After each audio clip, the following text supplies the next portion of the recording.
सुबह के 7:30 बजे और इंडिया के 30 करोड़ से ज्यादा घरों के किचन में एक ही चीज कॉमन है, एलपीजी गैस सिलेंडर। और आज उनमें से हर दूसरे घर में एक ही सवाल गूंज रहा है, एलपीजी गैस सिलेंडर कब आएगा। पर रुक जाएगी, ये सिर्फ एक सिलेंडर की डिले नहीं है, ये एक वार्निंग सिग्नल है, क्योंकि इंडिया हर साल लगभग 32 मिलियन टन एलपीजी कंज्यूम करता है और उसका एक बड़ा सा हिस्सा फॉरेन से इंपोर्ट किया जाता है। मतलब सिंपल सी बात है, आपका चूल्हा इंडिया के कंट्रोल में नहीं है, आपका ब्रेकफास्ट इंडिया डिसाइड नहीं करता है, वो डिसाइड होती है 2000 किलोमीटर दूर एक पतला सा समंदरी गेट, स्ट्रेट ऑफ हॉर्मुज़, जहां से गुजरती है दुनिया की लगभग 20% एनर्जी सप्लाई। और अगर ये गेट हिल गया तो सिर्फ ऑयल नहीं रुकेगा, घरों की रोटियां तक रुक जाएगी। और अभी वही हो रहा है, शिप्स रुक रहे हैं, सप्लाई चेन टूट रही है, प्राइसेस ऊपर जा रहे हैं और इंडिया इमरजेंसी मोड में बिल्कुल से आ चुका है। Welcome to Manoj Singh decodes, मैं हूं मनोज सिंह और आज हम डिकोड करने वाले हैं इंडिया की एलपीजी क्राइसिस जो ग्लोबल वॉर से आपके किचन तक पहुंच चुकी है।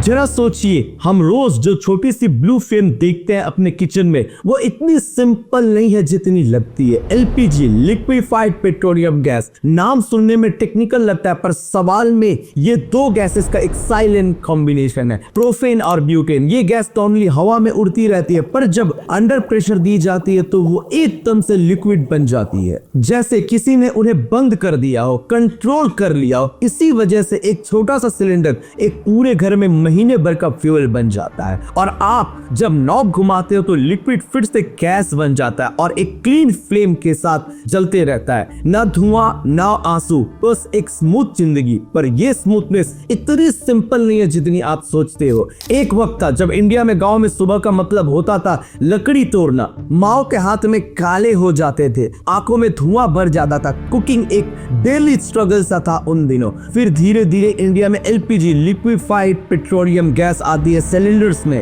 पहले शहरों में, फिर हर घर में। और एक दिन कुकिंग सिर्फ जरूरत नहीं रह जाती, वो डिग्निटी भी बन जाती है। एक माँ के लिए एक रेस्पेक्ट एक सिलेंडर होता है और एक गैस ओवन होता है, एक कन्वीनियंस जो उसने डिजर्व किया था। पर आज वही एलपीजी फिर अनसर्टेनिटी बनती जा रही है। पहले सबसे इंटरेस्टिंग बात कि सिलेंडर का सफर आपके किचन से शुरू नहीं होता, ये सफर जमीन के अंदर से शुरू होता है, हजारों फीट नीचे, जहां क्रूड ऑयल और नेचुरल गैस एक साथ लॉक्ड होते हैं। रिफाइनरीज में उन्हें अलग अलग किए जाते हैं, एलपीजी निकाला जाता है, क्लीन किया जाता है, कंप्रेस किया जाता है और फिर लिक्विफाइड बना के शिप में भरा जाता है और फिर वो समंदर के रास्ते कंटिनेंट्स क्रॉस करते हुए तब जाके आपके घर तक पहुंचता है। मतलब आपका सिलेंडर एक ग्लोबल जर्नी का बिल्कुल से फाइनल डेस्टिनेशन होता है। और यहीं पर कहानी थोड़ी हेवी हो जाती है। इंडिया खुद इतना एलपीजी प्रोड्यूस नहीं करता। हर साल इंडिया लगभग 32 मिलियन टन एलपीजी यूज करता है, पर उसका एक बड़ा हिस्सा बाहर से लाया जाता है, इंपोर्ट होता है, और वो भी ज्यादातर मिडिल ईस्ट कंट्री से, सऊदी अरेबिया, कतार, यूएई।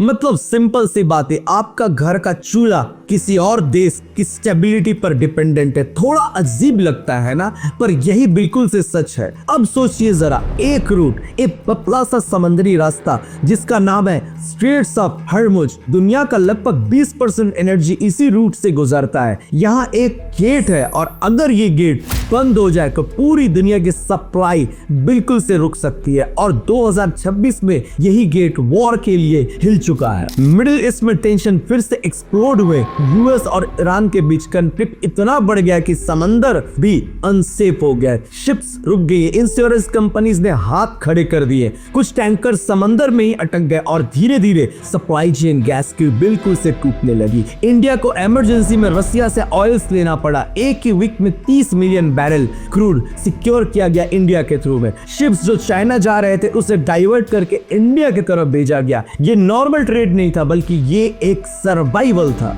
और फिर इम्पैक्ट शुरू हुआ सीधे लोगों के घरों पर। एक सर्वे ने बताया पिछले के हफ्ते में 57% हाउस होल्ड ने एलपीजी डिले या ब्लैक मार्केटिंग बिल्कुल से फेस किया। हर दूसरे घर में प्रॉब्लम होने लगी एलपीजी के लिए। प्राइसेस इतने बढ़ गए कि सिलेंडर 2800 रुपए तक ब्लैक मार्केट में बिकने लगे 1000 रुपए वाले। जाकिर नगर में ईद की बिरयानी भी महंगी हो गई। स्ट्रीट वेंडर्स ने प्राइसेस बढ़ा दिए। फूड स्कैरसिटीज होने लगी। चाय समोसे सब महंगे होने लगे और लोग गैस बचाने लगे। कुछ लोग एक टाइम खाना बना रहे थे, कुछ लोग वापस पुराने चूल्हे और लकड़ी की तरफ डाइवर्ट होने लगे। और सबसे शॉकिंग चीज ये थी कि एलपीजी कंजम्पशन ही गिर गया। मार्च के फर्स्ट वीक में 17% एलपीजी कंजम्पशन और ऑर्डर्स ड्रॉप हुए ऑयल कंपनीज के। पर ये डिमांड कम होने की वजह से नहीं, ये मजबूरी थी। गैस ही नहीं मिल रही थी, सप्लाई की स्कैरसिटी हो गई, क्रूड्स एक्सपोर्ट नहीं हो रहे थे, तो क्रूड्स इंपोर्ट कहां से हो। और जब लोग डर जाते हैं तो सिस्टम और प्रेशर में आ जाते हैं। डेली बुकिंग सडनली जंप कर जाते हैं 5.5 मिलियन से 7.5 मिलियन तक गैस के। सबको लगने लगा कल शायद और खराब हो जाए और स्कैरसिटी हो जाए, शायद गैस अब ना मिले। इसी क्राइसिस का एक अजीब साइड भी था stock market. Adani total gas के शेयर्स एक हफ्ते में 28% जंप हो गए क्योंकि इन्वेस्टर समझ गए शायद फ्यूचर एलपीजी का नहीं पाइपलाइन गैसेस का। इसके वजह से स्टॉक मार्केट भी स्टिमुलेट करने लगे। एक क्राइसिस किसी के लिए प्रॉब्लम, किसी के लिए बहुत बड़ी अपॉर्चुनिटी बन गई और इस तरीके से पूरी इकोसिस्टम इकोनॉमिक्स की मैनिपुलेट होने लगी। गवर्नमेंट भी इसके लिए फाइट कर रही थी। रसिया से सोर्सिंग, ईरान से नेगोशिएशन, टैंकर के सेफ पैसेजेस के लिए diplomacy, meetings, calls, domestic production भी बढ़ाए जा रहे थे। इंडस्ट्रीज के एलपीजी को कट किए जा रहे हैं, पर ग्राउंड से प्रॉब्लम